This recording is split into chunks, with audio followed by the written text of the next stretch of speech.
बंगाल अभी जंग का मैदान बन चुका है। लाखों सुरक्षा बलों ने चप्पे चप्पे पर कमान संभाल ली है। कल नतीजे आने वाले हैं। महज 10 घंटे का समय बचा है। नेताओं को आज की रात नींद नहीं आएगी। बंगाल में जीत और हार के डर के बीच एक और सीट सबसे बड़ी और हाई प्रोफाइल हो गई है। भवानीपुर में ममता शुभेंदु की लड़ाई के बीच अब फाल्ता की सीट पर सबकी नजरें हैं। जब एक बार फिर वोटिंग होगी, आखिर क्या हुआ जो दोबारा वोट डालने की नौबत आनी पड़ी? क्या बंगाल के नतीजों में कल मैच टाई होगा और फाल्ता सीट ही जीत हार का फैसला करेगी?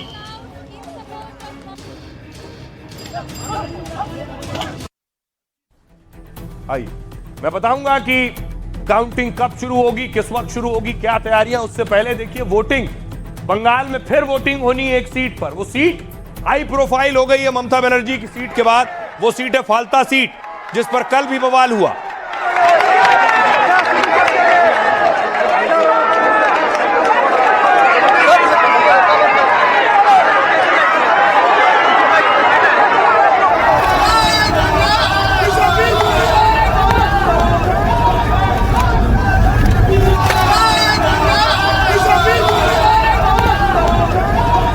और ये वो फाल्ता सीट जहां पहले दिन जब चुनाव हुआ तो इसी सीट पर लाठीचार्ज हुई थी।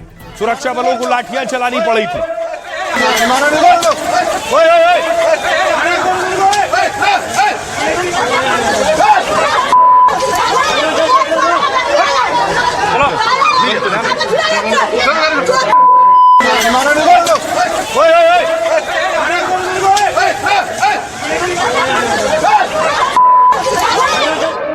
चुनाव आयोग को आखिर फिर से पोलिंग क्यों करानी पड़ रही? क्योंकि चुनाव आयोग टीम बनाकर एक रिपोर्ट तैयार करता है।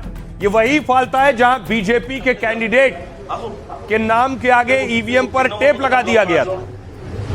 ব্লক করা আছে তো ব্লক করা আছে তো তিন নম্বর ব্লক করা আছে তো দেখে যান 3 নম্বর ব্লক করা আছে কিনা ব্লক করা আছে কিনা দেখে যান ব্লক করা আছে তো ব্লক করা আছে তো আপনার কি নাম কি দেখি আইডেন্টি কার্ড দেখি।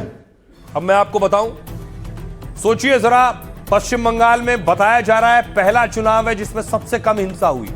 तब इस सीट पर फिर से पोलिंग होनी है। चुनाव आयोग ने फाल्ता विधानसभा में दोबारा मतदान का आदेश दिया है। आयोग के मुताबिक फाल्ता में अब 21 मई को दोबारा वोटिंग होगी। चुनाव आयोग ने फाल्ता विधानसभा में रीपोलिंग के आदेश दिए। इस सीट के सभी 285 पोलिंग बूथ पर वोटिंग होगी। इकलौती सीट पर सुबह 7 बजे से शाम 6 बजे तक मतदान होगा, जिसके नतीजे 24 मई को मतगणना के बाद घोषित होंगे। चुनाव आयोग ने यह फैसला फाल्ता में हुई हिंसा के बाद लिया है, क्योंकि बंगाल के दूसरे चरण में यहां 29 अप्रैल को वोटिंग हुई, लेकिन आरोप है कि यहां चुनावी नियमों का उल्लंघन हुआ। फाल्ता सीट पर चुनाव आयोग की रिपोर्ट में कई खुलासे हुए। ईवीएम में बीजेपी प्रत्याशी के बटन पर टेप चिपका दिया गया। इससे मतदाता अपनी पसंद का उम्मीदवार नहीं चुन पाते। कुछ बूथ पर ईवीएम के बटन पर परफ्यूम लगाने के मामले सामने आए। परफ्यूम क्यों? ताकि मतदाता जाकर जैसे ही बटन दबाएगा उंगली में सुगंध आएगी और उंगली से सुगंध के जरिए पहचान लेंगे तुमने वोट किसको दिया है। पर्यवेक्षक की रिपोर्ट के मुताबिक कई बूथों पर वीडियो रिकॉर्डिंग नहीं मिली। कई मामलों में अफसरों की मौजूदगी या कार्रवाई का रिकॉर्ड नहीं मिला। दावा है कि कुछ जगह एक ही शख्स कई बार वोटिंग करने गया और एक साथ 2-2 लोगों के भी मतदान कक्ष में मौजूद रहने के आरोप है। दावा है कि पोलिंग एजेंट ने ही मतदाता की जगह वो पहुंचा और वोट किया। इतना ही नहीं, फाल्ता में कल लोगों ने प्रदर्शन भी किया था। मतदान से रोके जाने के विरोध में लोग सड़कों पर उतरे थे। तमाम गाड़ियों और आरोपों के बाद चुनाव आयोग ने रीपोलिंग का फैसला किया है। अब देखिए जरा, फाल्ता है कहां पे जिस फाल्ता पर वोटिंग होनी है, क्योंकि या तो लोग भवानीपुर की बात कर रहे हैं या उस सीट की बात कर रहे हैं जहां से जहांगीर खान है। जहांगीर खान और अजय पाल आमने थे। ये नक्शा आप देख रहे हैं बंगाल का। अगर कोलकाता देखा है आपने तो कोलकाता में है दक्षिण 24 परगना और दक्षिण 24 परगना में ही है फाल्ता सीट, जो लगभग 50 किलोमीटर दूर है कोलकाता से। यहां हम पहुंचे, हमने यहां के लोगों से बात की।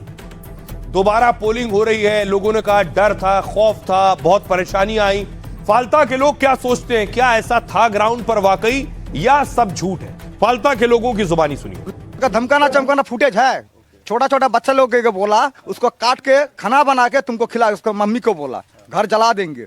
अब लोग यहाँ से भाग जाओ 5 साल के लिए। ये सामने तोड़ा, ऊपर में तोड़ा, तोड़ के सब पैसा उठाया और बोला कुछ भी दूसरा पार्टी का नाम लेगा तो उसको मर्डर कर देगा। ये क्या तरीका है? जंगल राज चल रहा है क्या? हम लोग इधर फिर चुनाव लड़ने के लिए मौका दिया, जो फैसला किया तो हमको बहुत अच्छा लगा। हम लोग तुम्हारे लिए इतने किया, उसके बाद भी तुम हिंदू लोगों को देख देख के मार रहा है, चुन चुन के मार रहा है, ये अच्छा नहीं हुआ था। दूसरा बार वोट होगा तो अच्छा होगा।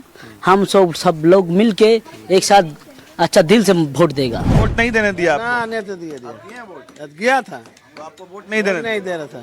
ये तो अलग मामला सामने आ रहा है कि वोट देने ये गए थे, इनको वोट नहीं देने दिया गया। जो यहाँ के लोकल थाना फॉल्टा के लोकल थाना ने आपको वोट नहीं देने दिया। बोल नहीं देगा, बोलते क्या बोला आपको? बोलता है भाग जाओ, भोजन नहीं देता, भाग जाओ। आप यहाँ के वोटर हैं? हम तो वोटर है, तो यहाँ पर वोटर। यहाँ पे पार्टी जो है, यहाँ पे प्रधान है वो बोल रहा है कि जहांगीर खान का आदमी जो बोल रहा है कि यहाँ के लड़कियों को रेप करेंगे, मारेंगे, काटेंगे अगर तृणमूल को वोट नहीं दिया तो। 8 तारीख के बाद उसको काट देंगे। इस तरह के वर्ड यूज कर, वो वांटेड हो गया, उसको काट कर पीस कर देंगे। चकदर ने सबको घर में ढुक के मारा है। ठीक, इस बार के वोट में भी हुआ है? हाँ, अगला बार में भी वैसा ही हुआ है। कितने साल हो गए आप वोट नहीं डाल पाए? 15 साल हो गया। इस बार वोट डाल पाए हैं क्या? सब डर के मारे ढाला है। सुबह में हम दुकान में काम कर रहा था, ठीक है, वो आकर टीएमसी हमको मारा, ठीक है, हमको बोला 5 साल के लिए दुकान बंद करने के बोला। क्यों पता नहीं। रिपोल होना चाहिए क्योंकि मुस्लिम लोग बहुत बढ़ गया है। इधर का लड़के के ऊपर थ्रेट कर रहा है, टॉर्चर कर रहा है, ठीक है, इसलिए रिपोल होना जरूरी है। अब देखिए जरा, बड़ी बात यह है कि जिस सीट से चुनाव होने जा रहा है वो पूरे देश में सुर्खियों में। हर आदमी बात कर रहा है या तो भवानीपुर की या फाल्टा की। फाल्टा में देखिए जो जहांगीर खान कैंडिडेट हैं वो ममता बनर्जी के भतीजे अभिषेक बनर्जी के बहुत करीबी हैं। तस्वीरें आप देखेंगे अभिषेक बनर्जी के साथ।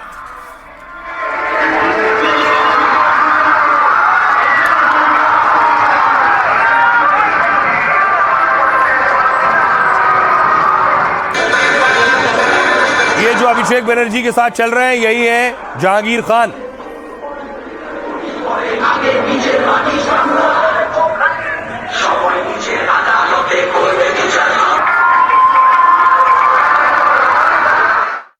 और जहांगीर खान की ताकत आप समझिए, जब अजय पाल वहां पहुंचे तो जहांगीर खुद रैली में कह रहे थे वो झुकेंगे नहीं, खेल तुमने शुरू किया, खत्म मैं करूंगा।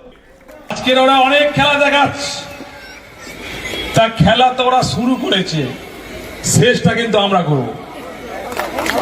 খেলা তো ওরা শুরু করেছে কিন্তু শেষটা আমরা করব।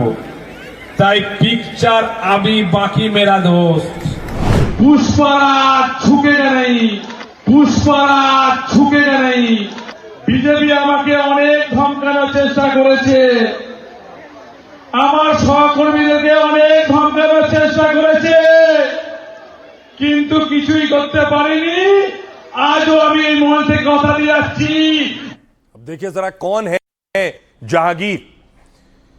जहांगीर खान टीएमसी के बाहुबली नेता माने जाते हैं, ममता और अभिषेक बनर्जी के करीबी नेताओं में गिने जाते हैं। दक्षिण 24 परगना जिले में जहांगीर खान का बहुत रसूख है, इसलिए उस क्षेत्र के फाल्टा से टीएमसी ने उन्हें प्रत्याशी बनाया, क्योंकि इस इलाके में जहांगीर टीएमसी के कद्दावर चेहरों में शामिल हैं। जहांगीर 12वीं पास हैं और बिजनेस समाज सेवा को पेशा बताते हैं। चुनावी शपथ या पत्र के मुताबिक जहांगीर की कुल संपत्ति 2 करोड़ 10 लाख रुपए। उन्होंने अपनी सालाना कमाई करीब 8,80,000 बताई है।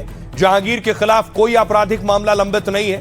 पंचायत चुनाव से जहांगीर खान ने सियासी सफर शुरू किया और 2014 लोकसभा चुनाव के बाद टीएमसी में जहांगीर का कद बढ़ता चला गया।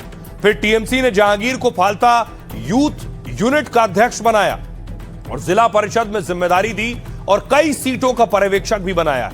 अभिषेक से करीबी के चलते पार्टी में जहांगीर की ताकत बढ़ती गई है, इसलिए ममता ने जहांगीर को वाई कैटेगरी की सुरक्षा दी थी।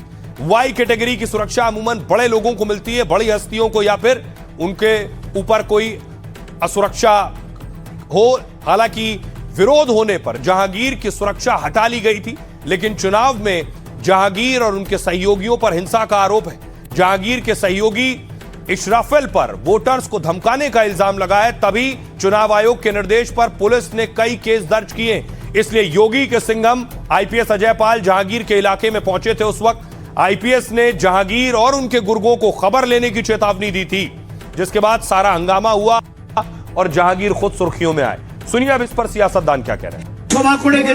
चाहे जो कर लो, लेकिन जब धुआं छटेगा तो वोटों की गिनती होगी, तो फातला की जनता ही अंतिम फैसला करेगी और फालता की जनता पहले से ही फैसला कर चुकी है। इसलिए तैयार होकर आओ और इससे भी बेहतर हारने के लिए तैयार हो जाओ। पार्टी ऑफिसर ऊपर जोड़ा फूले। 24 परगना में बहुत जगह पे तृणमूल कांग्रेस ने अभी तक उन इलाके को बांग्लादेश बना के छोड़ दिया और यहाँ पे ऐसे ही हिंसा का वातावरण है और ये लगता है कि टीएमसी कर रही है वो मुसलमान और हिंदुओं के बीच की लड़ाई। ये तब तक रहेगा जब तक टीएमसी यहाँ पे पावर में रहेगी। कल के बाद यानी 4 तारीख के बाद टीएमसी यहाँ पे पावर में नहीं रहेंगे, सारे गुंडे बदमाश सब बांग्लादेश भागेंगे। वो डायमंड हार्बर जो लोकसभा क्षेत्र है ना अभिषेक बनर्जी का, ये पूरा 7 के 7 असेंबली ऐसा ही है। उसी में कल रिपोलिंग हुआ, आज फिर दोबारा पूरा फलता विधानसभा का ही रिपोलिंग का आदेश दिया गया है। इसका कारण वहाँ 8 लाख वोट से जीतते हैं, देश में कहीं इतना नहीं वोट मिलता है। इसका कारण वही है कि ऑपोजिशन को वोटिंग करना नहीं दिया जाता है, तो उसका आज लोगों को मौका मिल रहा है, लोग खुश हैं। अजय पाल शर्मा भी वहीं, पूरा चुनाव आयोग भी वहीं, पूरे बख्तरबंद गाड़ियां भी वहीं, और उसके बाद भी चुनाव में बेईमानी प्रक्रिया में जो फेल्योरिटी हुई है उसके हिसाब से तो चुनाव आयोग के मुख्य चुनाव आयुक्त ज्ञानेश कुमार जी को इस्तीफा दे देना चाहिए। मतदान के दौरान अनियमितताएं हुई है और इसीलिए पूरे विधानसभा क्षेत्र के 285 मतदान केंद्रों पर ये पुनर्मतदान कराए जाएंगे। ये सही फैसला है। तृणमूल को ये समझना चाहिए कि इस फलता में साधारण पब्लिक निकल के रास्ता जाम किया है, मतलब the end of Mamata Banerjee empire. इतना भी अगर उसको समझ में नहीं आता है तो उससे बड़ा बेवकूफ कौन हो सकता है। जिस फलता में तृणमूल का सूरज उगता और डूबता था ममता बनर्जी और उसका भतीजा का इंस्ट्रक्शन से, आज उसी फलता में लोग रास्ते पर निकल के और उसके खिलाफ आंदोलन कर रहे हैं। अब आपको बताऊं, फालता सीट की बात इसलिए हो रही है क्योंकि अब ये लड़ाई नाक की बन गई है। फालता सीट पर जरा देखिए रिपोर्ट कार्ड क्या कहता है। फालता सीट पर कौन भारी है? टीएमसी को 2021 में 1,17,000 वोट मिले थे और बीजेपी को 76,000 वोट मिले थे, कांग्रेस को 7,452 वोट मिले थे, यानी 21 में टीएमसी जीती थी। 5 साल पहले और चलिए 2016 में 94,381 वोट टीएमसी को मिले थे, सीपीएम को 70,801 वोट मिले और बीजेपी को 15,763 वोट मिले, यानी टीएमसी 16 में भी जीती। 5 साल और पहले चलिए 2011 में टीएमसी को 86,966 वोट मिले, सीपीआईएम को 59,295 और बीजेपी को 5,389। यह सीट अगर आप देखिए 15 सालों से टीएमसी के पास है और उससे पहले भी टीएमसी की मजबूत पकड़ रही है इस सीट पर। अब आपको बताऊं कि जरा देखिए फालता में सुरक्षा बढ़ा दी गई है क्योंकि अब वो बहुत सेंसिटिव जोन में भी है। ये आप फालता की तस्वीरें आप देख रहे हैं, वहां सुरक्षा बल के जवान तैनात हैं और काउंटिंग के बाद तक तैनाती रहेगी।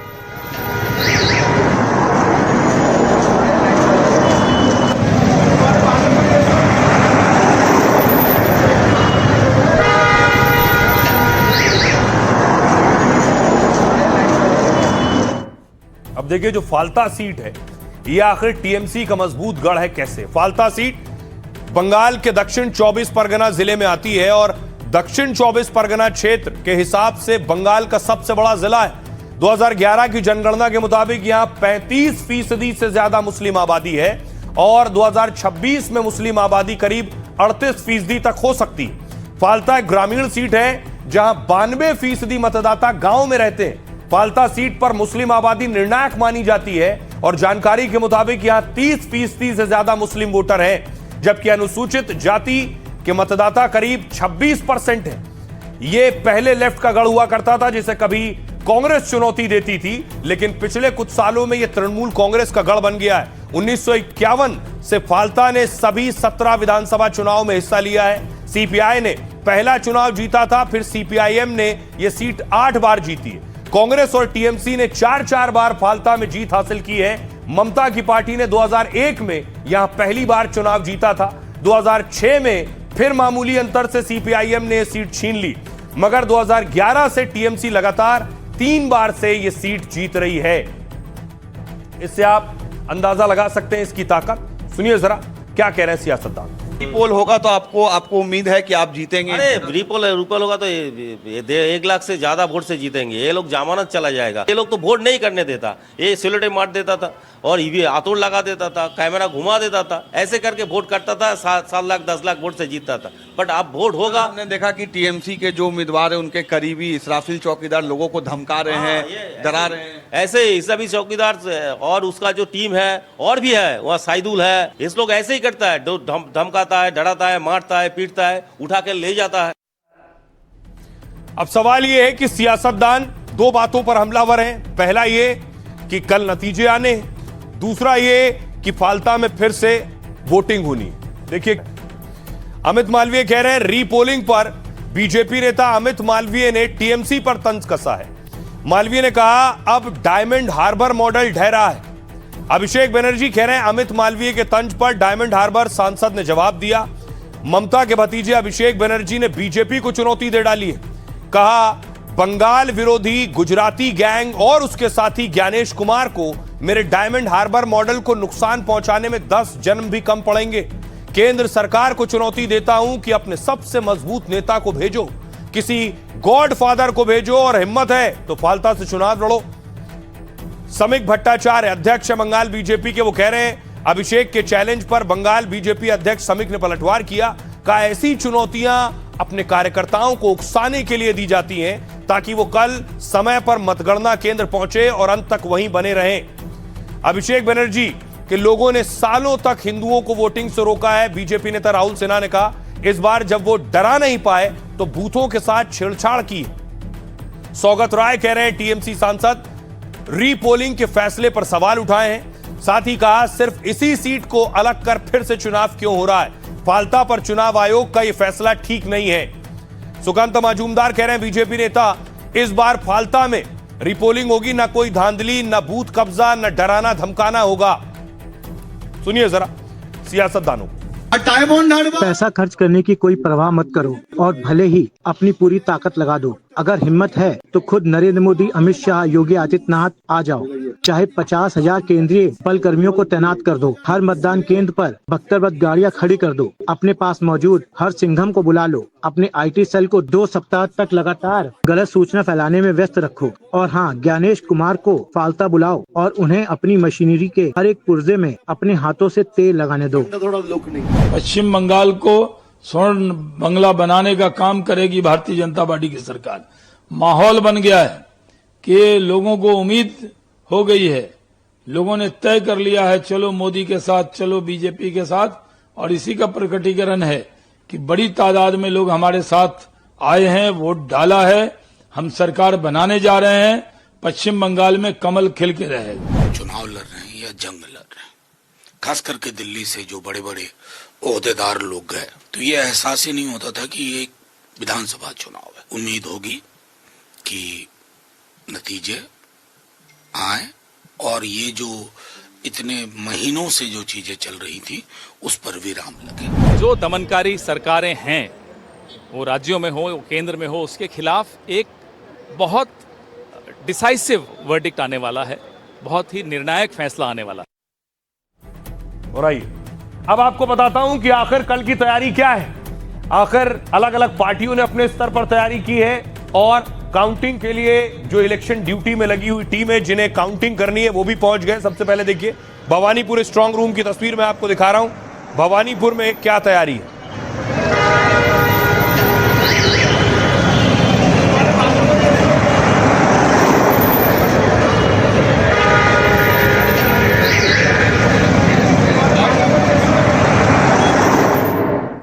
अब टीएमसी का दावा है कि नॉर्थ 24 परगना में वीवीपैट की पर्चियां मिली। टीएमसी ने वीडियो जारी किया है।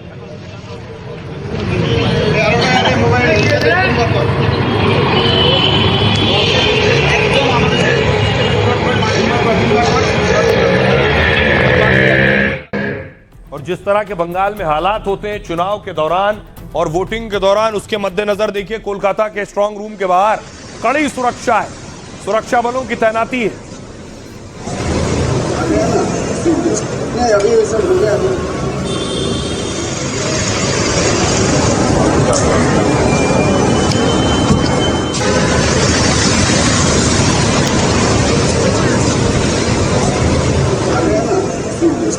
भाई आपको बताऊं कि काउंटिंग की क्या तैयारी है। तैयारी यह है कि 77 मतगणना केंद्रों पर वोटों की गिनती होगी। 128 सीटों पर वोटों की गिनती एक हॉल में होगी। 165 सीटों पर वोटों की गिनती के लिए 2 हॉल होंगे। 165 अतिरिक्त काउंटिंग ऑब्जर्वर की तैनाती की जाएगी। साथ ही 77 पुलिस ऑब्जर्वर तैनात किए जाएंगे। ठेके पर लिए गए कर्मचारियों का इस्तेमाल नहीं होगा। इसके अलावा केंद्रीय सुरक्षा बलों की करीब 700 कंपनियों की तैनाती की गई है और यानी राज्य में करीब 70,000 केंद्रीय जवान तैनात हैं। मतगणना केंद्रों पर 3 स्तरों में सुरक्षा व्यवस्था की गई है। पहले और दूसरे चरण में पहचान पत्र की मैनुअल जांच होगी, जबकि तीसरे चरण में QR कोड के जरिए पहचान जरूरी है। सीईओ के दफ्तर में हर वक्त कंट्रोल रूम ऑपरेशनल होगा। मतदान केंद्रों पर CCTV कैमरे लगाए गए हैं। शुभेंदु अधिकारी ने कहा है कि काउंटिंग ड्यूटी की जानकारी लीक हो रही है। उन्होंने कहा कि कई अधिकारी अपनी ड्यूटी एसोसिएशन को शेयर कर रहे हैं और भवानीपुर विधानसभा क्षेत्र में काउंटिंग सेंटर के बाहर हंगामा हुआ है। टीएमसी कार्यकर्ताओं ने भारतीय जनता पार्टी पर गंभीर आरोप लगाए हैं। कहा पार्टी झंडे वाली कार को बिना जांच स्ट्रांग रूम परिसर में एंट्री दी गई है। नॉर्थ 24 परगना में बीजेपी के नेता ने घर के बाहर फायरिंग का दावा किया गया है।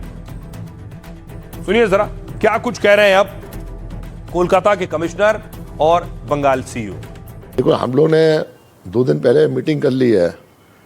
Chief secretary, home secretary, DGP, Calcutta police commissioner, जितने पुलिस कमिश्नर हैं, जितने एसपी हैं, जितने डीएम हैं, आरओज हैं, स्टेट पुलिस ऑब्जर्वर है, हम सब ने मीटिंग कर ली है। सबको बोल दिया है कि आपको शांति मेंटेन करनी है।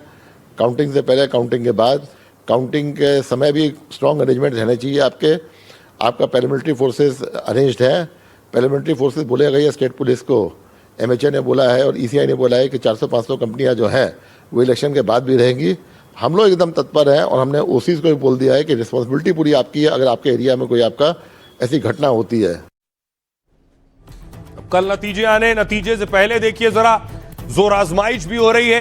टीएमसी के कार्यकर्ता पहुंच गए स्ट्रांग रूम के बाहर और लगाने लगे कि क्यों दूसरी गाड़ी स्ट्रांग रूम में जा रही है।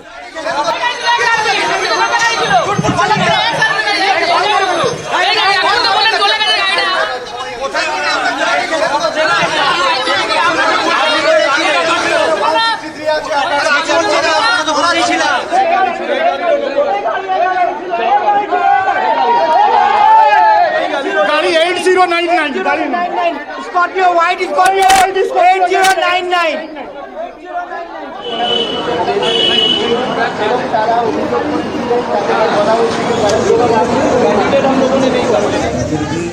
और इधर नतीजों से पहले सट्टा बाजार का मूड चेंज हो रहा है। एग्जिट पोल आए और अब देखिए एग्जिट पोल के बाद सट्टा बाजार ने बीजेपी की सीटें बढ़ा दी हैं। बीजेपी को 150 से 152, बहुमत के लिए चाहिए 148 और टीएमसी को 137 से 140। बंगाल के नतीजों से पहले फलोदी सट्टा बाजार ने फिर खलबली मचाई। सट्टा बाजार के ताजा आंकड़ों ने टीएमसी और बीजेपी दोनों की धड़कनें बढ़ा दी हैं। पहले जहां टीएमसी की जीत का भाव मजबूत था, वहीं अब बीजेपी का भाव मजबूत हो गया। चुनाव की शुरुआत में सट्टा बाजार टीएमसी की जीत को लेकर आश्वस्त था। तब सट्टा बाजार में टीएमसी को 158 से 161 सीटों का अनुमान था, जबकि बीजेपी को 127 से 130 सीट का अनुमान लगाया गया था। लेकिन 29 अप्रैल को दूसरे चरण के मतदान के बाद समीकरण बदल गए। ताजा आंकड़ों के मुताबिक अब बंगाल में बीजेपी की सरकार बना रहा है सट्टा बाजार। सट्टा बाजार अब बीजेपी को 150 से 152 सीटें दे रहा है, वहीं ममता बनर्जी को 137 से 140 सीटें दे रहा है। और सट्टा बाजार भवानीपुर सीट पर ममता की स्थिति को कमजोर बता रहा है। फलोदी सट्टा बाजार को राजस्थान के फलोदी शहर से जुड़ा हुआ है। ये एक अनौपचारिक और अवैध सट्टे का नेटवर्क माना जाता है। ये यहां चुनाव बजट से जुड़ी भविष्यवाणियों पर सट्टा लगाया जाता है। सट्टेबाज मीडिया रिपोर्ट्स, अखबारों, राजनीतिक रैलियों में भीड़ और अपने नेटवर्क से जुटाई जानकारी के आधार पर भाव तय करते हैं। सट्टा फोन कॉल, मैसेजिंग ऐप और कोडवर्ड के जरिए लगाया जाता है। सबसे जरूरी बात यह है कि आधिकारिक तौर पर भारत में सट्टेबाजी अवैध है। फलोदी सट्टा बाजार के दावों की कोई कानूनी वैधता भी नहीं है। सुनिए जरा बंगाल के लोग क्या कह रहे हैं। हम लोग सब एक परिवर्तन के तरफ है, परिवर्तन निश्चित है। इस बार पाल्टानो दरकार, चाहे बीजेपी सरकार, इस बार बीजेपी सरकार आ रही है।